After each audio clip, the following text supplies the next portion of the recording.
Hello friends, welcome back to my channel study corner. मैं रिचा। हमारी ये NCERT साइंस की क्लास चल रही है। वीडियो बेहद ही हेल्पफुल होगा आपके एग्ज़ाम के लिए। क्लास 7th की NCERT को हम डिस्कस कर रहे हैं। जैसा कि आप सभी को पता होगा, अगर आप पहले की वीडियो देख रहे होंगे तो क्लास 7th में हमने 6 चैप्टर तक की NCERT साइंस को डिस्कस कर लिया है, और उससे भी पहले क्लास 6 साइंस को पूरा डिस्कस किया था चैप्टर वाइज। तो अगर आप उन वीडियोज़ को ना देखे हो तो पहले उन सभी वीडियो को देख लीजिए, क्योंकि वो सारे ही वीडियो आपके एग्ज़ाम के पॉइंट ऑफ व्यू से बेहद ही हेल्पफुल होगा। क्योंकि जो NCERT का सिलेबस है वो लगभग सभी एग्ज़ाम के लिए होता है। किसी भी एग्ज़ाम, जैसे कि टीचिंग से रिलेटेड कोई exam, specially CTET, KVS, DSSS, इन सभी में तो फिक्स होता है 6 से 12th तक की ही NCERT आती है। इसके बाद आप UPPSC, UPSSC या SSC, रेलवे, बैंक, किसी भी एग्ज़ाम में बैठने वाले होंगे तो 12th तक की NCERT एक होता है बेसिक कॉन्सेप्ट को क्लियर करने के लिए। इतना तो पढ़ना ही बाद जो चीज़ें सिलेबस के अकॉर्डिंग अगर सारे सब्जेक्ट की ना भी पढ़ पाइए तो कम से कम हो गया, हिस्ट्री हो गया और जियोग्राफी, इनको तो पढ़ना ज़रूरी ही हो जाता है एग्ज़ाम के लिए। तो इसी में हम क्लास 7th की NCERT साइंस को डिस्कस कर रहे हैं। वीडियो बेहद ही हेल्पफुल होगा आपके सभी एग्ज़ाम के लिए, तो वीडियो में अंत तक जुड़े रहा करिए। और अगर वीडियो अच्छा लग जाए तो वीडियो को लाइक कर दिया करिए, शेयर कर दिया करिए अपने फ्रेंड्स और फैमिली मेम्बर्स में। और अगर आपने चैनल को सब्सक्राइब नहीं किया है तो चैनल को सब्सक्राइब कर लीजिए, बेल आइकॉन के बटन को ऑन कर दीजिए, ताकि कोई भी वीडियो अपलोड हो तो उसका नोटिफिकेशन आप तक पहुंच जाए। हम अपने आज की इस क्लास को शुरू करते हैं। जैसा कि आपको चैप्टर का नाम दिख रहा होगा, हमारी आज की जो 7th चैप्टर है उसका नाम है मौसम, जलवायु तथा जलवायु के अनुरूप जंतुओं द्वारा अनुकूलन। तो इससे रिलेटेड हमने 6 क्लास की NCERT में चैप्टर पढ़ चुका था, जहां जंतुओं और पेड़ पौधों के अनुकूलन के बारे में पढ़ा हुआ था। यहाँ पर उसमें थोड़ा सा चीज़ें ऐड हो गई हैं। यहाँ पर हम मौसम, जलवायु और ये दोनों चीज़ें पढ़ेंगे। इसके बाद जलवायु के अकॉर्डिंग जो जंतुओं का अनुकूलन है वो देखेंगे, मतलब वेदर यहाँ पर देखेंगे, क्लाइमेट देखेंगे and adaptation of animals to climate. तो ये चीज़ें हम यहाँ पर देखेंगे। इस चैप्टर की थोड़ी सी समरी की बात की जाए तो मौसम का पता कैसे लगाया जाता है, कैसे कोई जैसे जो साइंटिस्ट होते हैं, जो मौसम ज्ञाता होते हैं, वो कैसे एक दिन पहले बता देते हैं कि कल का मौसम कैसा रहना है, कल की जलवायु कैसी रहनी है। जैसा कि आपको न्यूज़पेपर में भी देखने को मिलता होगा कि सुबह न्यूज़पेपर आता है और उसमें पूरे दिन का मौसम जो है वो लिखा रहता है। तो ये सारी चीज़ें हम यहाँ पर इस चैप्टर में देखेंगे। इसके बाद अब ठंडी के मौसम में कौन से जंतु किस जगह पे सरवाइव कर सकते हैं, या गर्मी के मौसम में कौन से जंतु कहाँ पर सरवाइव कर सकते हैं, ये चीज़ें भी इस चैप्टर में आगे देखेंगे। तो चैप्टर को शुरू करते हैं। इस चैप्टर में सबसे पहले मौसम को जाना जाए तो मौसम की चर्चा की गई है। जैसे कि कोई भी खेल होने वाला होता है या कुछ भी होने वाला होता है तो उससे पहले जो है पूर्वानुमान लगाया जाता है कि कल का मौसम कैसा रहेगा, उसकी जानकारी दी जाती है। मौसम वैज्ञानिक जो होते हैं वो जानकारी देते हैं कि कल का मौसम कैसा रहेगा। तो हम मौसम और जलवायु के बारे में पढ़ेंगे। हम यह भी जानेंगे कि विभिन्न जीव किस प्रकार अपने आवास की जलवायु के लिए अनुकूलित होते हैं। ये है। इससे पहले यहाँ पर देख लेते हैं कि मौसम की रिपोर्ट भारत मौसम विज्ञान विभाग द्वारा तैयार किया जाता है। तो ये इम्पॉर्टेंट है काफ़ी, आपसे पूछ सकता है कि मौसम की रिपोर्ट को कौन जारी करता है। तो मौसम की रिपोर्ट को कौन जारी करता है? मौसम विज्ञान विभाग द्वारा जारी किया जाता है। यह विभाग जो है, यह डिपार्टमेंट प्रतिदिन विभिन्न स्थानों से वहाँ के ताप, पवन, वेग आदि पर आंकड़े एकत्रित करता है और मौसम के बारे में क्या करता है? पूर्वानुमान लगाता है। तो यहाँ पर बात की जा रही है कि the weather reports are prepared by the meteorological department of the government. This department collects data on temperature, wind, etc and makes the weather prediction. तो ये सारे पूर्वानुमान लगाए जाते हैं मौसम वैज्ञानिकों के द्वारा। अब इसी क्रम में हम आगे मौसम के बारे में पढ़ते हैं कि मौसम क्या होता है। तो यहाँ पर यह है मौसम जिसे आप वेदर के नाम से जानते हैं, तो किसी दैनिक समाचार पत्र में प्रकाशित मौसम की जानकारी का एक नमूना दिया गया है। तो यहाँ पर एक न्यूज़पेपर है, बाकी आपको तुरंत इसको देखना है तो अपने घर में जो भी न्यूज़पेपर आता होगा उसे उठाइए और वहाँ पर एक कॉलम ज़रूर वेदर का दिया होगा और इस तरह से सारी डिटेल्स वहाँ पे लिखी होगी। तो आप चेक करिए कि आपके यहाँ का मौसम कैसा रहने वाला है, क्या टेम्परेचर रहने वाला है। तो वही चीज़ें यहाँ पर बताई गई है कि हम देखते हैं कि दैनिक मौसम की रिपोर्ट में पिछले 24 घंटे के टेम्परेचर, आर्द्रता और वर्षा के बारे में जानकारी होती है।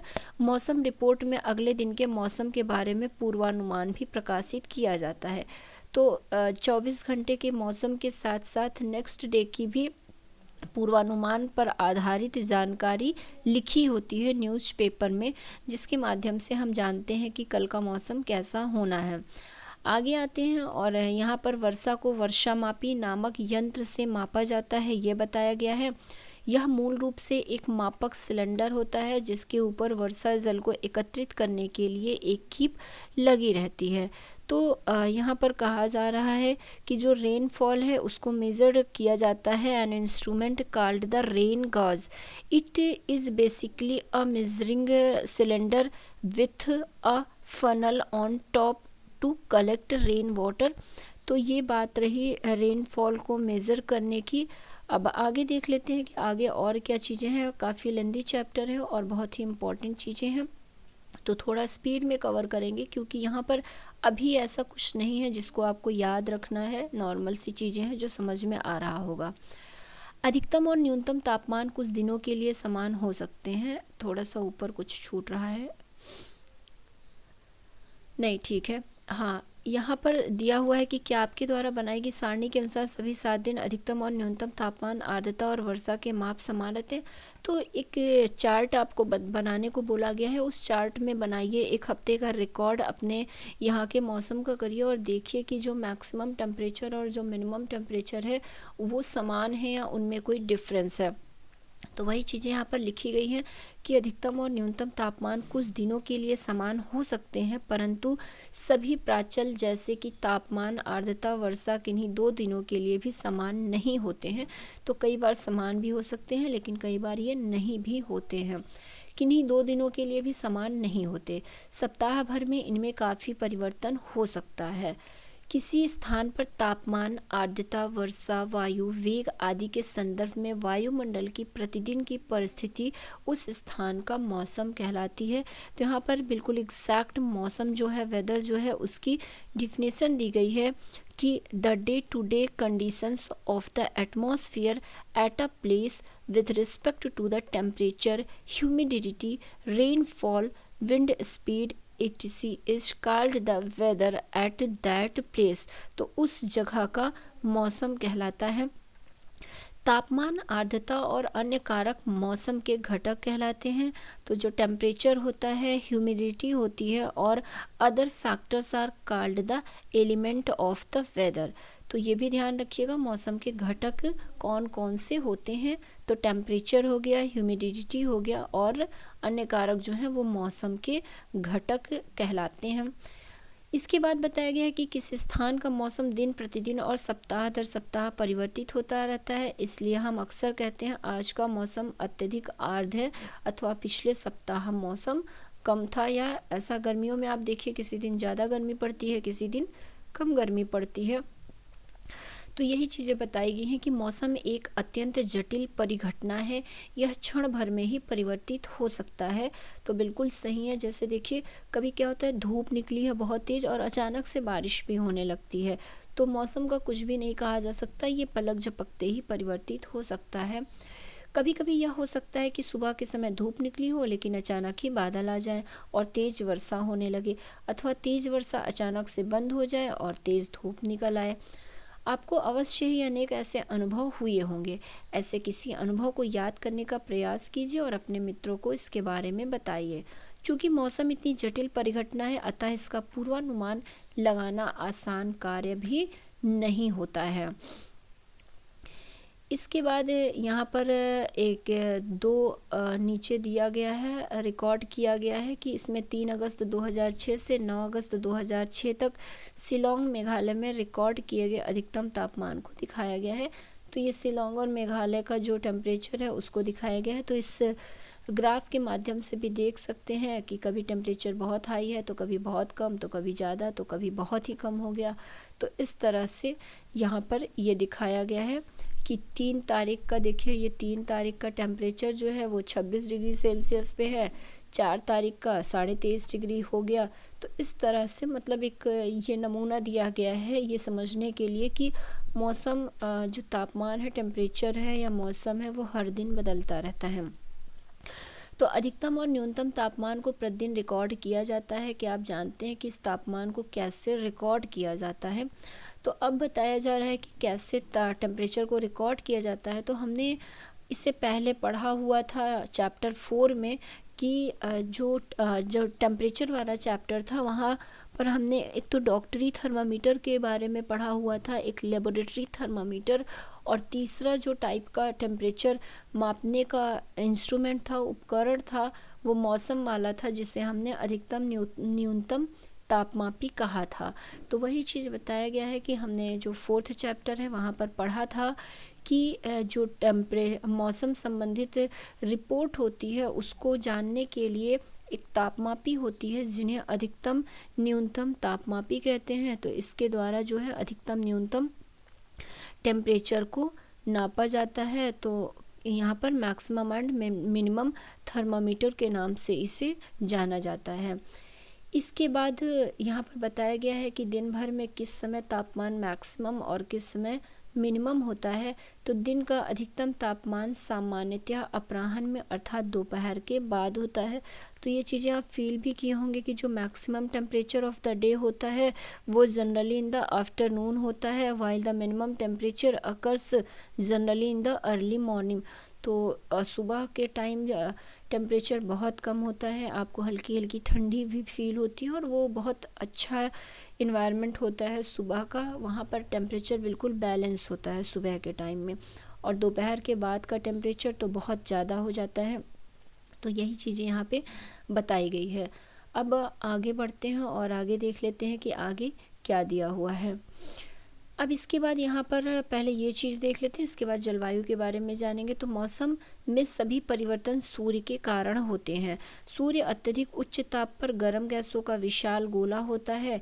सूर्य की हमसे दूरी बहुत अधिक है, परंतु सूर्य द्वारा उत्सर्जित ऊर्जा इतनी अधिक है कि पृथ्वी से इतनी दूरी होने के बावजूद सूर्य हमारे लिए समस्त ऊष्मा और प्रकाश का स्रोत है। अतः सूर्य ऊर्जा का प्राथमिक स्रोत है। तो ये मोस्ट इम्पॉर्टेंट पॉइंट है, बहुत बार एग्ज़ाम में ये पूछा हुआ है कि ऊर्जा का प्राथमिक स्रोत क्या होता है।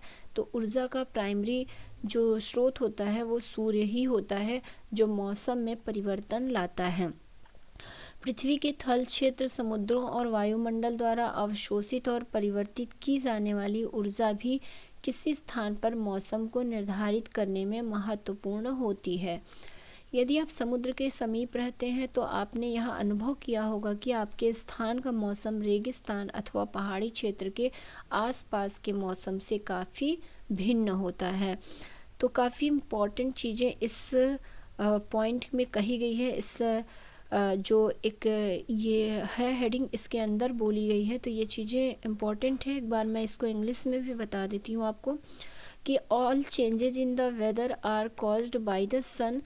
तो यहाँ पर जो भी है वेदर से रिलेटेड घटना या चेंज वो सूर्य की वजह से होता है।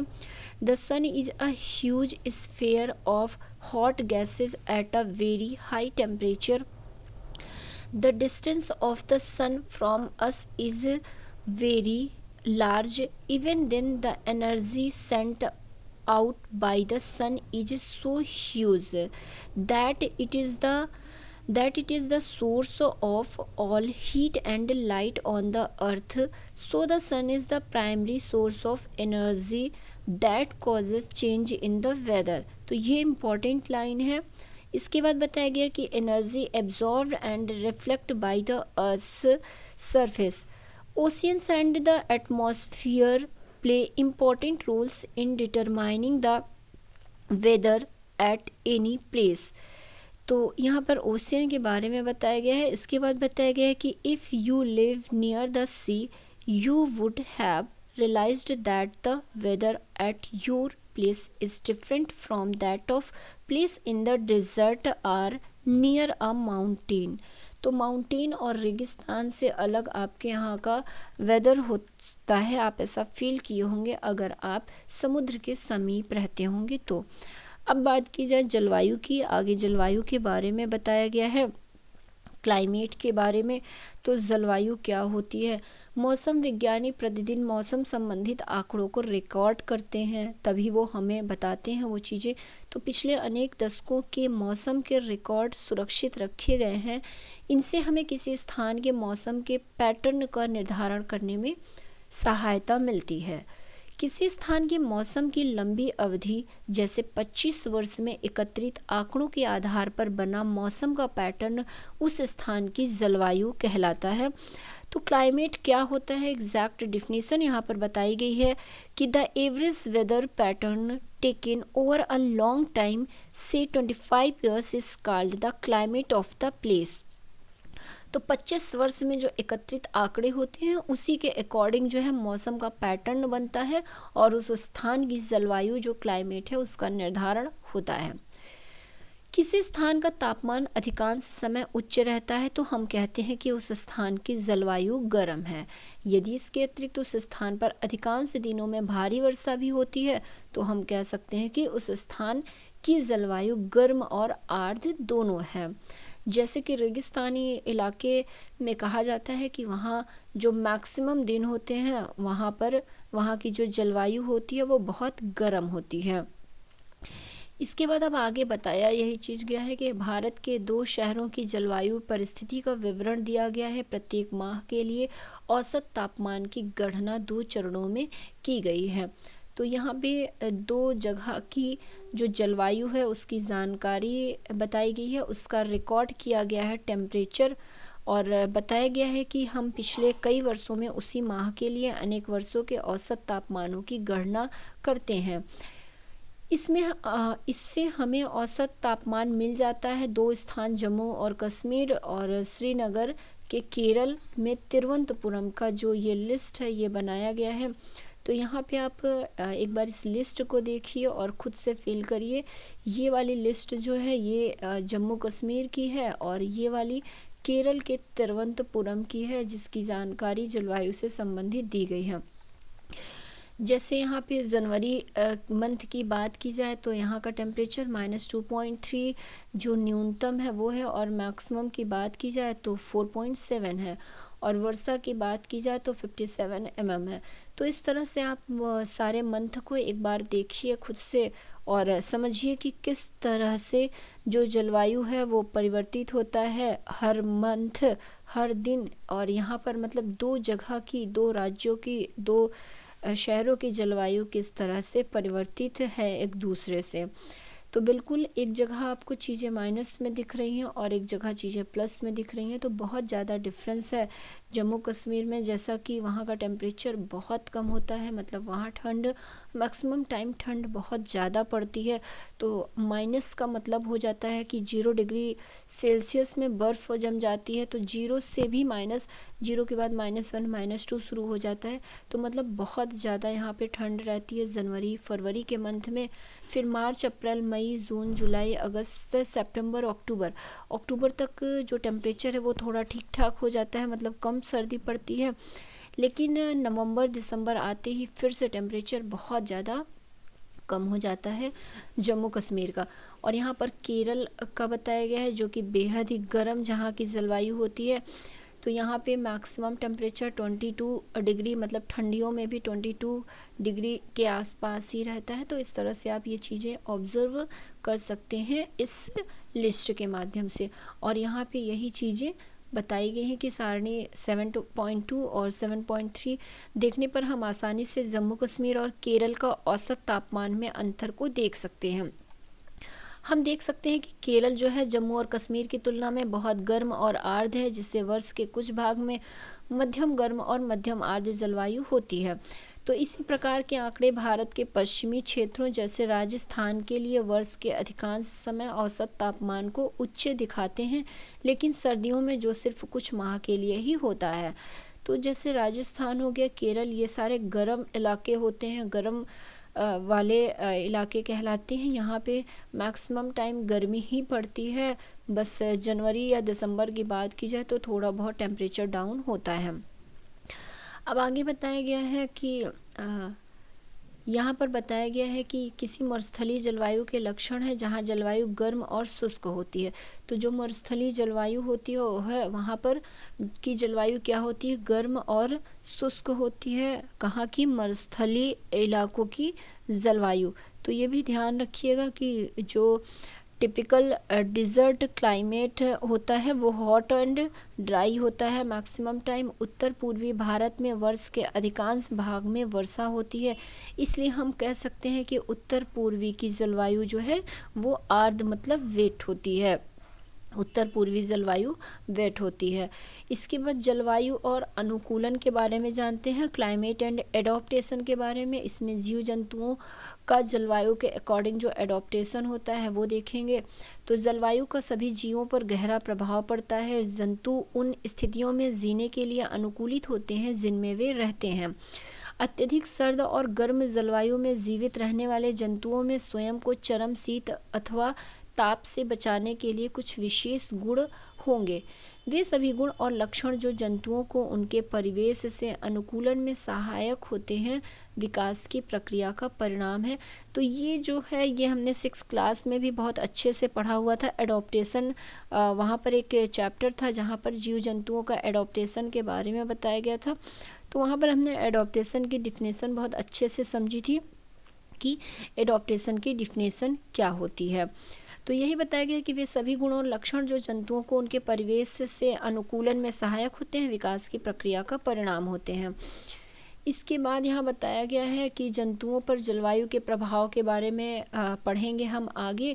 बाकी 6ठी क्लास में हमने उनके वासस्थान के बारे में जाना था कि जंतुओं के जलवायु परिस्थितियों के लिए अनुकूलन के उदाहरण के रूप में हम केवल ध्रुवीय क्षेत्र और उष्ण कटिबंधीय वर्षावनों में रहने वाले कुछ जंतुओं की चर्चा करेंगे। तो इस चैप्टर में हम स्पेशली जो ध्रुवीय क्षेत्र में जीव जंतु रहते हैं और जो उष्ण कटिबंधीय क्षेत्र में जीव जंतु रहते हैं उनके बारे में हम पढ़ेंगे, उनके क्लाइमेट और एडॉप्टेशन के बारे में हम पढ़ेंगे।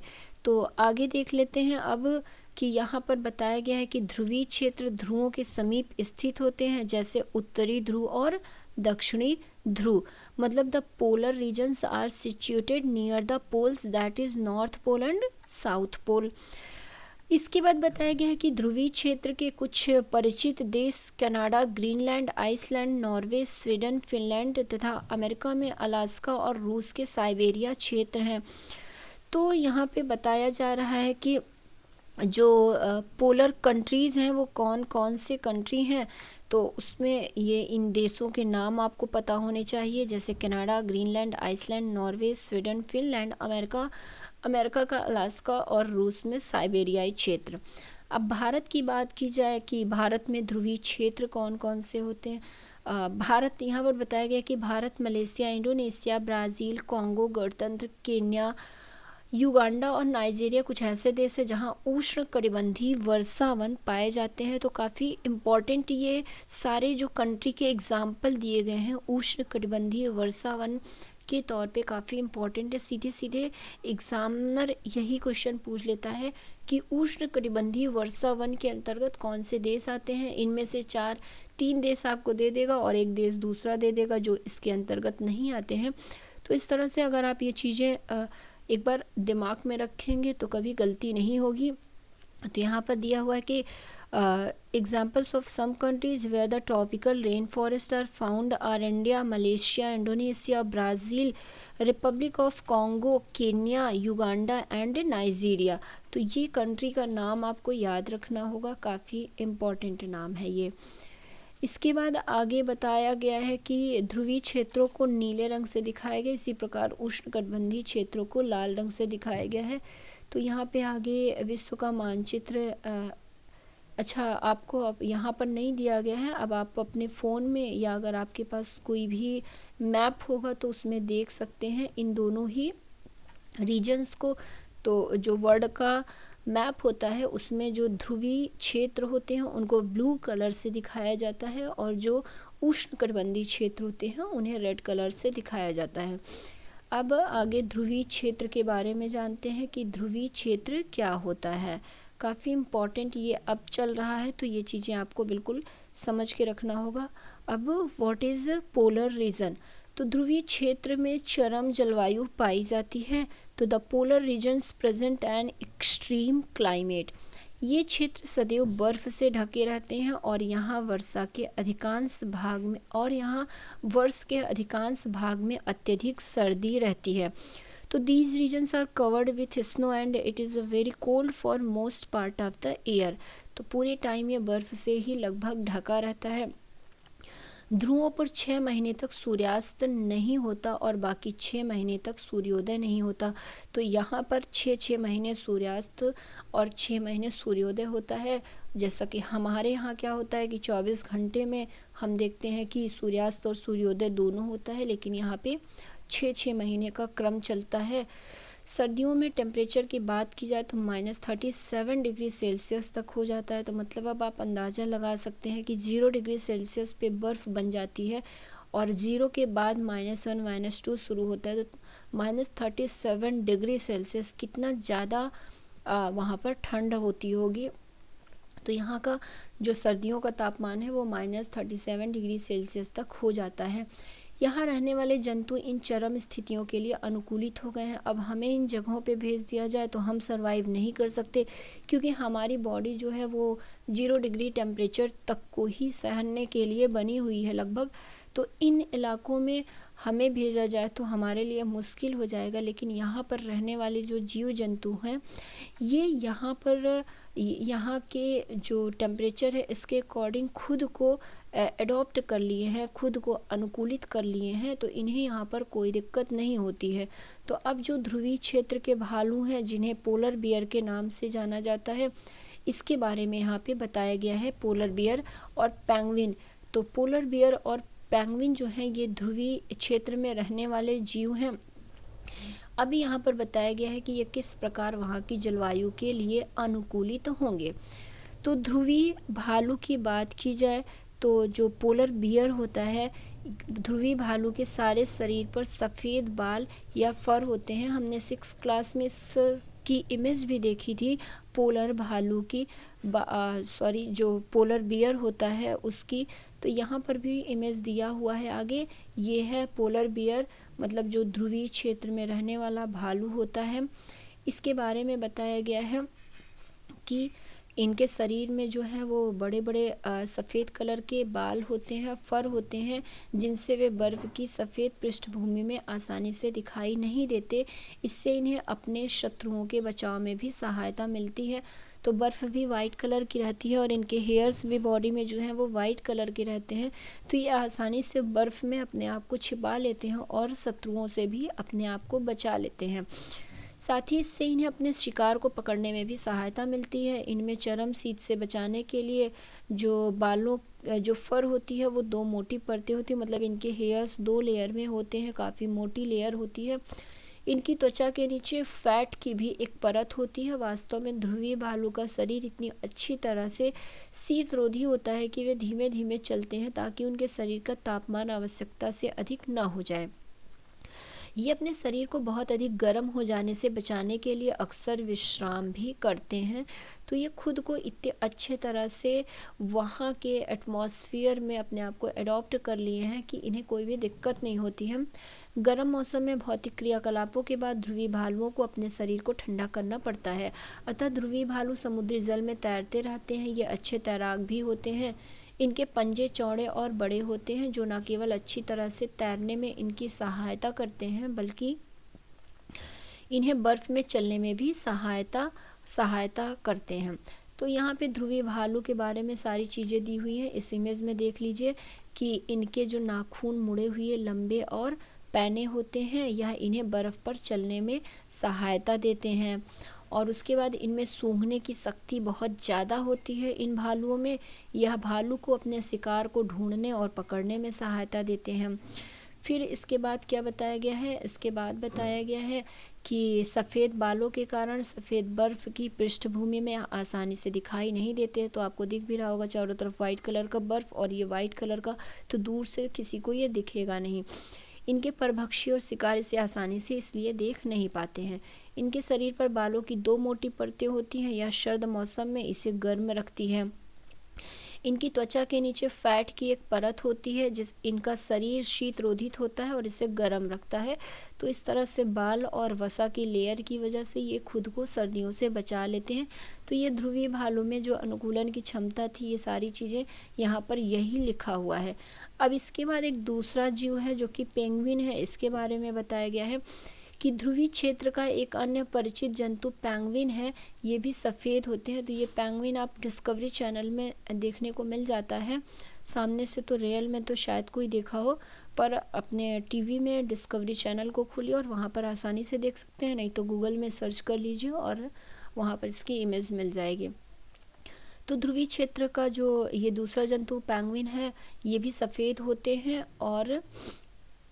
और आसानी से बर्फ़ को सफ़ेद पृष्ठभूमि में मिल जाते हैं। इनके शरीर में भी स्वयं को सर्दी से बचाने के लिए मोटी त्वचा और अत्यधिक वसा होती है। तो बिल्कुल जैसे हमने पोलर बियर के बारे में पढ़ा, तो इनकी जो बॉडी होती है वो भी वाइट कलर की होती है और फैट का आवरण होता है जो इन्हें ठंड से बचाता है। पेंगुइनों की झुंड के चित्र देखेंगे। स्वयं को गर्म रखने के लिए वे ऐसा करते हैं, मतलब जो पेंगुइन होते हैं ये स्वयं को गर्म रखने के लिए हमेशा झुंड में रहते हैं, ताकि एक दूसरे की बॉडी की जो हीट है वो इधर उधर ना जाए और एक दूसरे को उससे हीट मिलती रहे।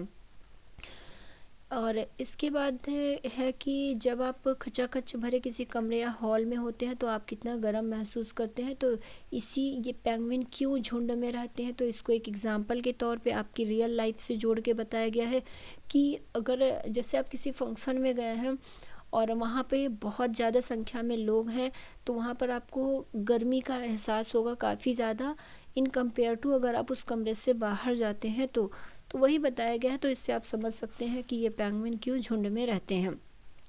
इनका शरीर जो है वो धारा रेखित होता है और इनके पैरों में जाल जैसा होता है जिससे ये अच्छे तैराक भी होते हैं।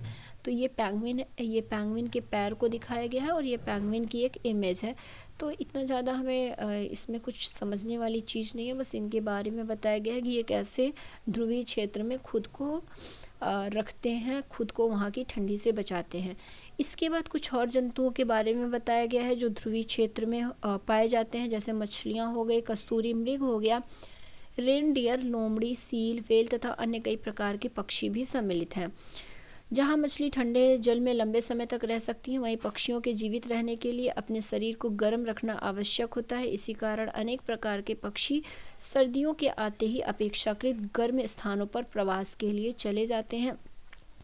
तो ये तो आपने भी देखा होगा कुंभ के दौरान, जब प्रयागराज में जो कुंभ मेला लगता है, संगम के किनारे आप कुंभ मेला क्या किसी भी मतलब जो जनवरी के टाइम पे आप जाएंगे वहाँ पर, तो आपको वाइट कलर की साइबेरियन बर्ड्स देखने को मिलेंगी। तो ये हमारे देश की नहीं होती हैं, ये जो ये पोलर रीजन होते हैं वहाँ पे इतना ठंड पड़ता है कि वहाँ से अपने आप को यहाँ पर आती हैं गर्म इन्वायरमेंट पाने के लिए।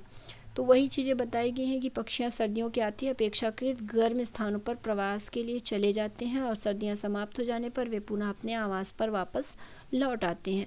भारत ऐसे अनेक पक्षियों का प्रवास स्थान है। जो साइबेरियाई क्रेनों के बारे में सुना होगा, जो साइबेरिया से राजस्थान में भरतपुर और हरियाणा में सुल्तानपुर जैसे स्थानों पर सर्दियों में प्रवास के लिए आते हैं। तो इस तरह से आपको पक्षियाँ भारत में भी देखने को मिल जाएंगी, साइबेरियन बर्ड्स, जो कि अपने यहाँ के मौसम को नहीं वो कर पाती हैं, तो ये गर्म स्थान पे आ जाती हैं। तो कुछ पक्षी उत्तर पूर्व के कुछ आर्द्र स्थानों और भारत के कुछ अन्य स्थानों में भी प्रवास के लिए आ जाते हैं। अब दूसरा हम देखेंगे, पहला तो हमने देखा पोलर रीजन को, अब दूसरा जो है वो उष्णकटिबंधीय वर्षावन देखेंगे। तो उष्णकटिबंधीय क्षेत्रों की जलवायु सामान्यतः गर्म होती है, क्योंकि ये क्षेत्र जो है वो भूमध्य रेखा के आसपास वाले क्षेत्र होते हैं, आसपास स्थित होते हैं। सबसे सर्द महीनों में भी तापमान सामान्यतः 15 डिग्री सेल्सियस से भी अधिक रहता है। तो ये जो उष्णकटिबंधीय इलाके हैं, यहाँ पे जब बहुत ज़्यादा ठंड होती है तब भी जो यहाँ का टेम्परेचर है सिर्फ 15 डिग्री सेल्सियस तक ही जा पाता है। गर्मियों में तापमान तो यहाँ पर 40 डिग्री सेल्सियस से भी अधिक हो जाता है। तो आप अंदाज़ा लगा सकते हैं कि यहाँ पर कितनी ज़्यादा गर्मी होती होगी। इसके बाद बताया गया कि वर्ष भर दिन और रात की लंबाई लगभग यहाँ पर बराबर होती है। जैसा कि हमने ऊपर ध्रुवीय क्षेत्र में देखा, वहाँ 6 महीने जो है सूर्य उदय होता है और 6 महीने सूर्य अस्त होता है, मतलब 6 महीने वहाँ दिन रहता होगा और 6 महीने रात। लेकिन यहाँ पर उष्णकटिबंधीय जो इलाके हैं, यहाँ पे क्या होता है, वर्ष भर दिन और रात की लंबाई लगभग बराबर होती है। इन क्षेत्रों में प्रचुर मात्रा में वर्षा होती है। इस क्षेत्र की एक प्रमुख विशेषता उष्णकटिबंधीय वर्षावन होते हैं। तो जो ट्रॉपिकल रेन फॉरेस्ट होते हैं, यहाँ का जो वर्षावन है वो प्रचुर होता है, यहाँ पे वर्षा होते हैं। इस क्षेत्र की एक प्रमुख विशेषता उष्णकटिबंधीय वर्षावन है। उष्णकटिबंधीय वर्षावन भारत में पश्चिमी घाटों और असम में पाए जाते हैं। तो ये लाइन काफ़ी इम्पॉर्टेंट है, ये भी क्वेश्चन एग्जाम में बनता है सीधे सीधे कि उष्णकटिबंधीय वर्षावन भारत के किन क्षेत्रों में पाए जाते हैं। तो ये भारत में पश्चिमी घाट और असम में पाए जाते हैं। अब इसके अतिरिक्त ऐसे वन दक्षिण पूर्व एशिया, मध्य अमेरिका और मध्य अफ्रीका में भी पाए जाते हैं। तो आपको भारत वाला तो याद ही रखना होगा। इसके बाद ये जो कंट्री दी गया है इनको भी याद रखना है। सतत गर्मी और वर्षा के कारण इस क्षेत्र में विभिन्न प्रकार के पादप और जंतु पाए जाते हैं। वर्षावनों में पाए जाने वाले प्रमुख प्रकार के जंतुओं में बंदर हो गया, कपी जिसे एप्स के भी नाम से जाना जाता है, गुरिल्ला, शेर, चीता, हाथी, तेंदुआ, छिपकली, सर्प, पक्षी और कीट हैं। तो ये जो उष्णकटिबंधीय क्षेत्रों में पाए जाने वाले जानवर हैं, इनके बारे में यहाँ पे बताया गया है।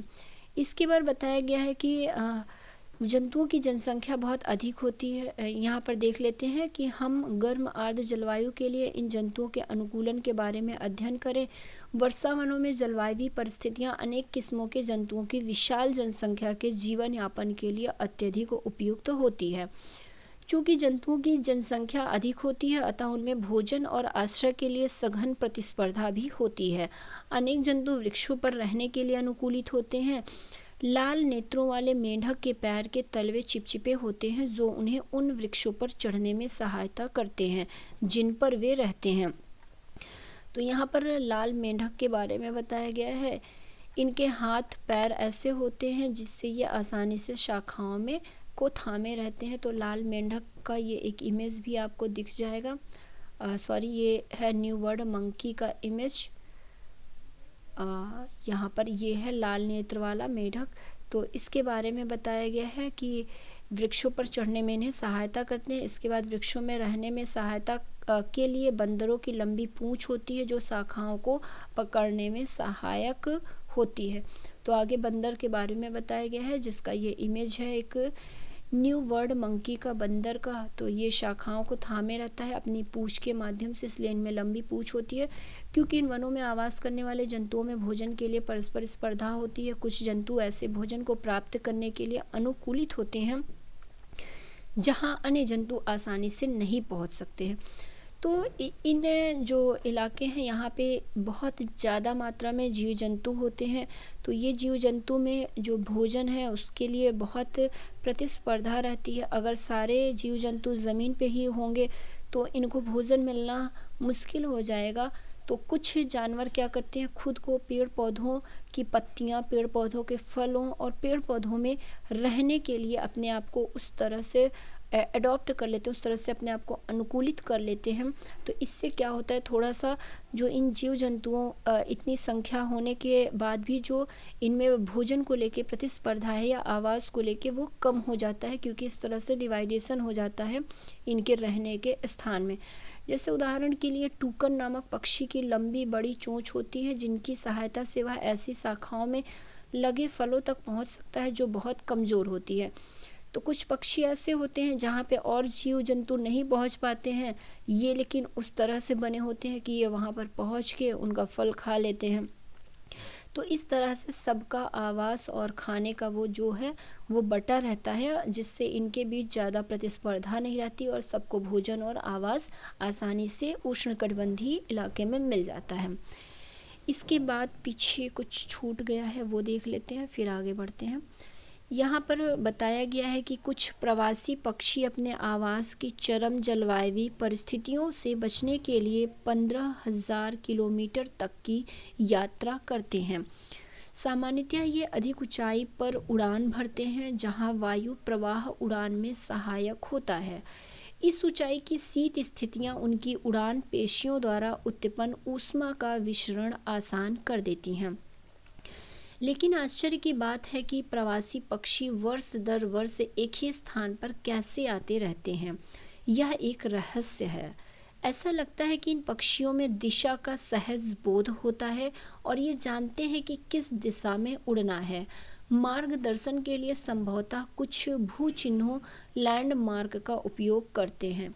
संभवतः अनेक पक्षियों को दिन में सूर्य और रात्रि में तारों से मार्गदर्शन मिलता है। इसके भी कुछ प्रमाण हैं कि पक्षी दिशा का पता लगाने के लिए पृथ्वी के चुंबकीय क्षेत्र का उपयोग भी करते हैं। केवल पक्षी ही ऐसे जंतु नहीं हैं जो प्रवास करते हैं। अनेक स्तनधारी जीव, अनेक प्रकार की मछलियां और कीट भी अधिक अनुकूल जलवायु की तलाश के लिए मौसमी रूप से प्रवास करते हैं। तो काफ़ी इम्पोर्टेंट चीज़ें दिया गया है जानवरों के बारे में, पक्षियों के बारे में, और इंटरेस्टिंग चीज़ है। अब आगे बढ़ते हैं और आगे देखते हैं। आगे बताया गया है कि उष्णकटिबंधीय वनों में पाए जाने वाले अनेक जंतुओं में सुनने की संवेदनशील शक्ति, तीव्र दृष्टि, मोटी त्वचा और ऐसे रंग की त्वचा होती है जो उन्हें आसपास के क्षेत्र के साथ मिलकर उद्मावरण करने में सहायक होती है। मतलब आसपास के क्षेत्र से तालमेल बिठाने में सहायता करती है और उनकी परभक्षियों से भी रक्षा करती है, उन जानवरों की शिकारियों से भी रक्षा करती है। उदाहरण के लिए बिलाव परिवार के जंतु, जिसके अंतर्गत शेर और चीता आता है, इनमें मोटी खाल होती है तथा इनकी सुनने की शक्ति संवेदनशील होती है। तो शेर और चीता की सुनने की शक्ति हमसे 6 गुना ज़्यादा होती है, जो कि इन्हें शिकारियों से रक्षा इनकी करती है। लॉयन टेल्ड लंगूर, जिसे दाढ़ी वाला एप भी कहते हैं, पश्चिमी घाट के वर्षा वनों में पाया जाता है। इसकी इमेज दिखा देती हूँ एक बार, ये ऊपर दिया हुआ है। ये है लॉयन टेल्ड लंगूर या मंकी। तो वही बताया गया कि पश्चिमी घाट के वर्षा वनों में पाया जाता है। इसकी सबसे प्रमुख विशेषता की बात की जाए तो इसकी चांदी जैसी सफ़ेद अयाल है जो सिर के चारों ओर, गालों और थोड़ी तक रहती है। तो ये सफ़ेद कलर का आपको दिख रहा होगा। इसमें क्लियर इमेज नहीं है, एक बार आप अपने गूगल को खोल के वहाँ पर इसकी इमेज को क्लियरली देख लीजिएगा तो चीज़ें क्लियर हो जाएंगी। तो यहाँ पर यही है, यह वृक्षों पर आसानी से चढ़ जाता है और अपने जीवन का अधिकांश समय वृक्षों पर ही व्यतीत करता है। यह मुख्यतः फल खाता है, बीज, कोमल पत्तियां, तने, पुष्प और कलियां भी खाता है। लॉयन टेल्ड लंगूर वृक्षों की छाल में वास करने वाले कीटों की तलाश में रहता है। चूँकि ये लंगूर वृक्षों पर पर्याप्त भोजन जुटा पाने में समर्थ होते हैं, अतः वे भूमि पर यदाकदा ही आते हैं। तो ये मैक्सिमम अपना जीवन जो है वो वृक्षों पर ही सरवाइव करते हैं और वृक्षों की पत्तियों, फल और फूल इत्यादि को खाते हैं। इसके बाद बताया गया है कि भारतीय उष्णकटिबंधीय वर्षावन का एक अन्य परिचित जंतु हाथी है। हाथी अनेक प्रकार के वर्षावनों की परिस्थितियों के लिए अनुकूलित हो गए हैं।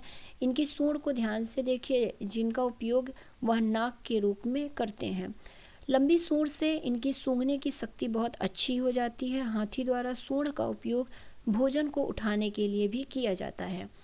यद्यपि इसके बाह्य दंत, जिन्हें रद कहते हैं, वास्तव में रूपांतरित दंत होते हैं। इन दांतों से हाथी अपनी पसंद के वृक्षों की छाल को आसानी से छील सकते हैं। अतः भोजन के लिए स्पर्धा के बावजूद हाथी आसानी से अपना भोजन जुटाने में समर्थ होता है। हाथी के लंबे बड़े कान बहुत हल्की ध्वनि को भी सुनने में सहायक होते हैं। वर्षावनों की गर्म और आर्द्र जलवायु में हाथी को ठंडा रखने में भी इनके कान सहायक होते हैं।